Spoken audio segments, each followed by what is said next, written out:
This is not fiction. This is not a movie scene. And this is not a story created for attention.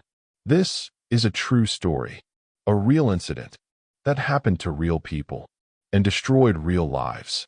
Listen carefully and listen till the end, because this story is not just meant to be heard. It is meant to be understood. There was a small house in an ordinary neighborhood where life looked simple from the outside. Inside that house lived a man, a hard-working husband, and a devoted father. He didn't talk much. He didn't complain much. He believed that providing for his family was the greatest form of love. Every morning, he left home early, and every night, he returned tired, but he returned with peace. Because he believed his home was safe, he trusted his wife completely, and sometimes that kind of trust becomes dangerous. His wife was quiet, soft-spoken, and seemed patient, but silence does not always mean peace. Inside her, something was missing. She felt lonely, unheard, and unnoticed, not because her husband was cruel, but because life had slowly built distance between them, and that distance became an opening. One day, a new man moved into the neighborhood. Friendly smile, gentle words, and time to listen. At first, it was just greetings, a polite hello, a short conversation. But those short conversations started feeling important because someone was listening. Someone was paying attention. Days passed, and talks became longer. Complaints turned into confessions, and confessions turned into emotional attachment. Then came the moment when a phone number was exchanged, just in case. That's what she told herself. But just in case soon became every night. Messages started, then calls.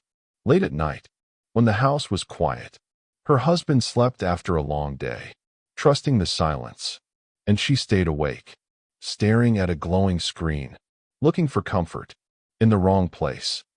What began as emotional support slowly crossed limits, and when limits are crossed once, they become easier to cross again. One evening, her husband was running late. Rain was falling, the streets were empty, and the door opened for someone who did not belong there. That night, a line was crossed that could never be erased. Guilt came, but only for a moment, because guilt fades when desire grows. Days turned into weeks, weeks into months.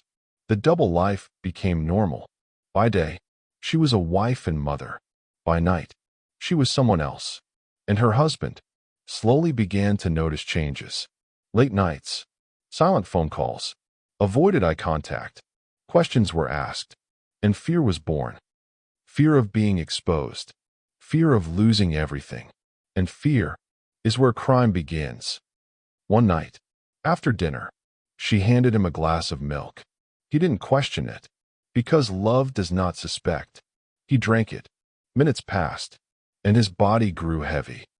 That night, he did not fall asleep. He was forced into unconsciousness, and when he could no longer defend himself, the final decision was made. The man from outside entered the house, but this time, it was not for a meeting. It was for an ending. When the husband partially regained consciousness, it was already too late. Pain, confusion, fear, a strike, then another, and then silence, permanent silence. By morning, the story had changed. Neighbors were told that he suddenly became ill, that it was an accident, that fate was cruel. Tears were shed, but they were empty. Police arrived. Questions were asked. Phones were checked. Messages were read, and lies began to collapse. One by one, the truth came out. This was not a natural death.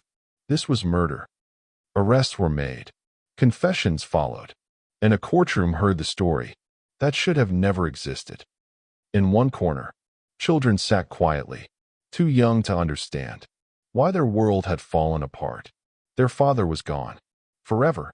Their mother, behind bars, and their future, uncertain. This story is not about love.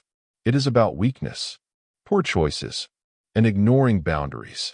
It is about how silence can grow into disaster, and how one mistake can destroy generations.